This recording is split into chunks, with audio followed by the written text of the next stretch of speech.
What's up, guys? It's Zach, and welcome to week 9 of pickups, pedals, amps, and tone shaping. And today we're going to be talking about compressors. Compressors can be your friend or they can be your enemy. I guess that makes them a frenemy. But it's all in the way you set them. I'm a Telecaster player a lot, play a lot of Telecaster stuff. So in that, Telecasters and compressors can go very well hand in hand, but if they are misset, they will choke the literal life out of your tone. So let's talk about how to set them. Now, on my board, I've got a very versatile compressor, the Wampler Ego compressor, and it's a super great compressor, the only compressor I've ever been able to have to turn on my board and leave it on through every style of playing. Blues, rock, country, worship stuff, it fits everything the way I have it dialed in. But today let's talk about just an old 2-knob compressor and ways to dial that in. Now I'm going to let you hear my clean tone first, and I'm going to show you what the compressor adds, and then I'm going to show you a way to dial it in to where you can try to use it all the time and not just only on certain sounds, okay? And I'm going to show you the causes, effects, and where they run pre and post drive. Alright, so first, let me let you hear my dry Telecaster, 78 Telecaster here, and let's see where I can pick up. So let's talk about the dry tone. Here we go.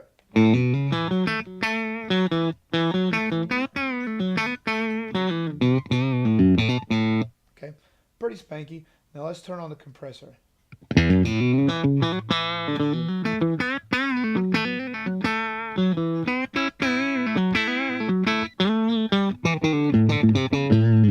right, now did you hear how it kind of filled up a little bit, but the initial note kind of has a little p in front of it, right? So off, compressor off, compressor on,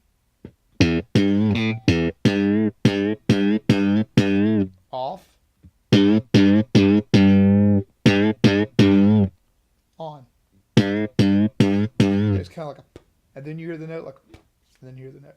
So what that does, compressors essentially, it's kind of like a sealant for your hits, right? So your note, the initial note hits the compressor, right? So say the initial wave, and I'm not even going to try to act like a wave, but say the initial wave file, if you hit your first hit is big, and then after that, like the lines go here, right? Okay, what that does is put compressor, depending on where you set it, cuts off the top of that hit. So it kind of limits, or there are compressors and limiters and both, but it compresses it to keep it. It's like a sealant to keep it from going so high. So where this note was here and then started here, it kind of shortens it up. A lot. I can't make my hand go any shorter, but you get the idea.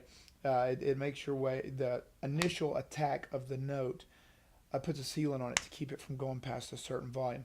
Now I'm going to crank this up, and I'm going to show you an extreme scenario. Okay. So again, note, just a raw Telecaster sound. Compressor on. This is with the sustain all the way up.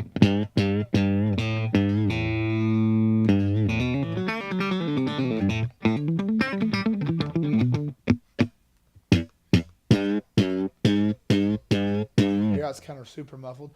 And the reason why it's because I've got the sustain or the compression cranked up, so it's going to compress harder. It's going to squeeze that note harder.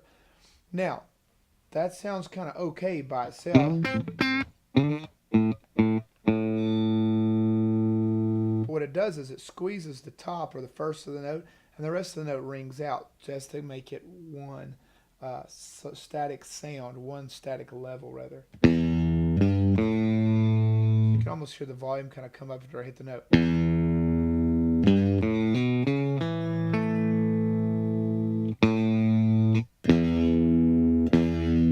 Sounds like the first note's a little lower. And so you never want that when you're playing, because what's going to happen if you're playing, in this song,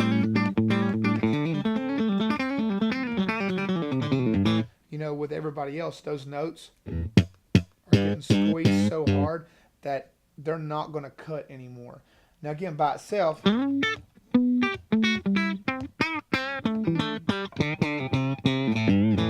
adds a little bit more spank. But let's pull this back down where I had it a while ago. So, hear how the volume came up? because it's not working so hard to squeeze and choke it out. It's letting it breathe. It's just more of a sealant on it now.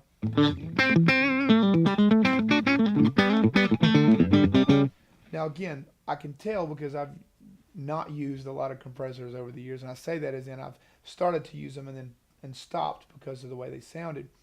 That this particular this particular setting would be a little too compressed for a typical use for me for live, just because you can hear it grabbing.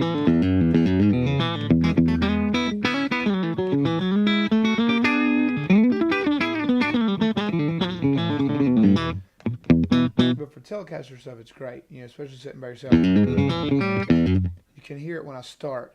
Watch when I go to the low note. Hear it squeezing.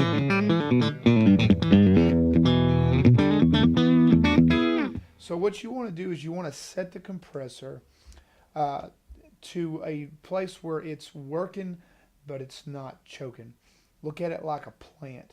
If it's your plant, you have a plant, and you put something right over the top of it, that plant's going to have a hard time growing. The more room you give it to grow, the more it's going to bloom, and that's exactly what's going to happen with your tone. The more of a sealant you give it, the more it's going to grow. Now there is a certain level to where if you turn it, to a certain point, it's not going to. There's going to be no point of having it.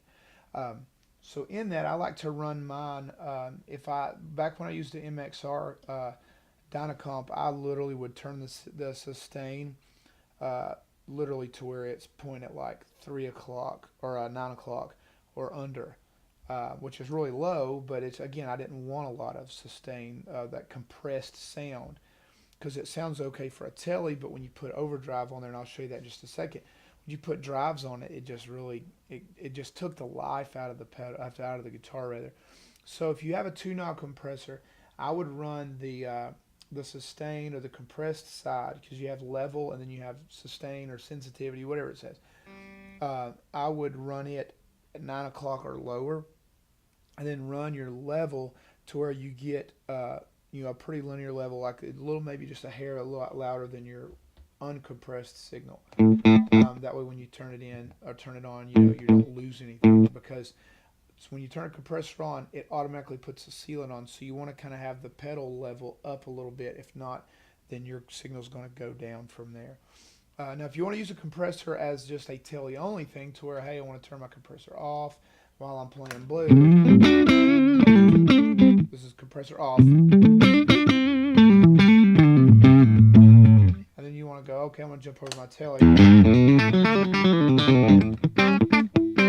and I've got it turned down to where it's barely even noticeable.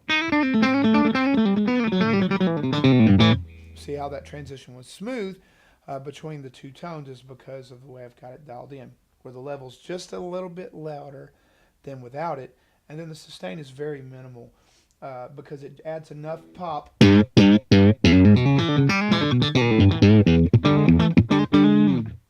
add a little life to it, but not enough of a sealant to really choke it out. Now, for our lesson purposes today, let's crank it back up to where it's really noticeable, and I'm going to show you the difference of where to put it before and after drives. So you can hear it now. A little much still. Okay. You can hear it open up.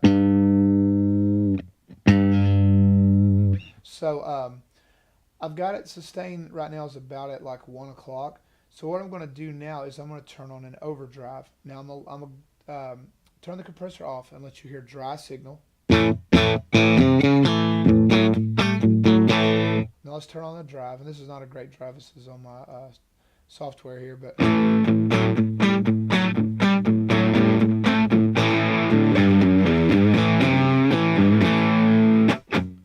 now that's just clean with drive with no compressor. Now let's turn the compressor on. This is in front of the drive, and this is the easiest way to do this without trying to reroute pedals. So let's turn the compressor on in front of the drive.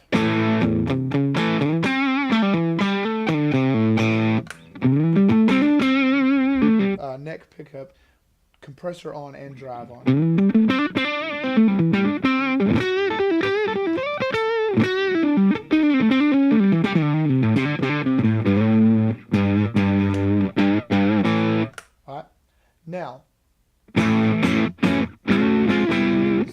pretty normal, right?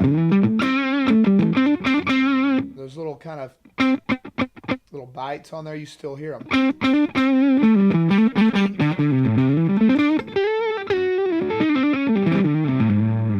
Now let's put the compressor after the drive and watch what happens. You can hear how everything just kind of gets a little more squishy.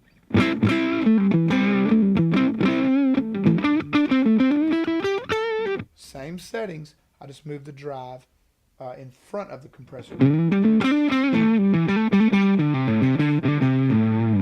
Again, let's move it back. Compression in front. Yeah, it sounds more musical, more natural.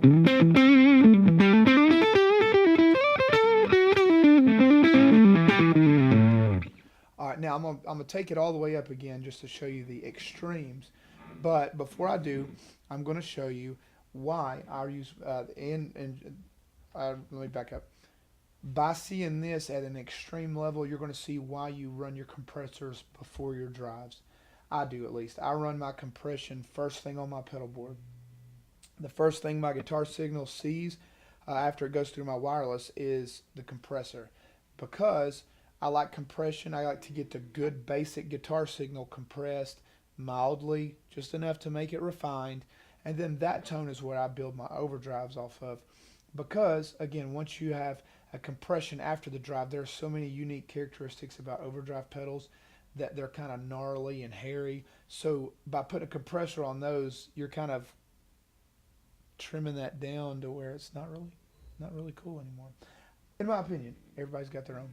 So let's do this back to our overly emphasized compressor here. Okay, so off, and then let's do compressor on.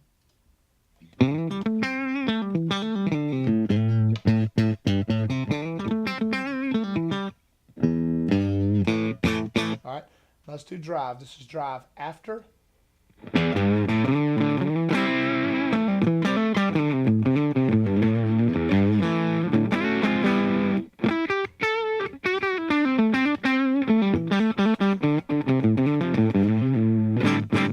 Still sounds drivey. Not a fan of this drive, but we're not doing drive pedals today.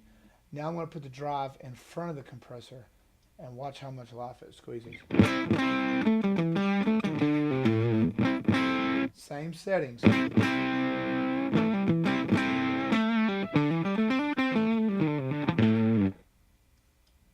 Put the compressor back in front. Back to super compressed again with no drive. And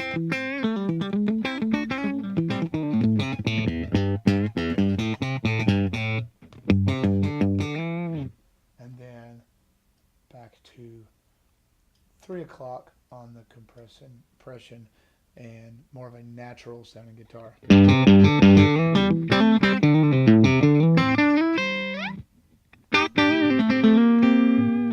Alright, so guys, have fun with compressors. Be careful. Again, I'm not a big compressor fan other than the Wampler Ego, and the reason why I like it is because you can dial in your compressed sound and then you blend in the complete uncompressed sound with it. So you still have a line or a mix of your guitar in there where there is no compression. It's just raw. So you have a raw signal along like parallel with a compressed signal, so it's very, very minimal, but it adds just enough. So I encourage you guys to have fun with compressors. They can be very great assets, especially to clean playing. But again, make sure you don't choke out your tone, because if you crank that knob up too far, once you get in a band setting, this would always happen to me. I would end up just turning the compressor off. I'd be like tired of it. I'm like, I don't like this.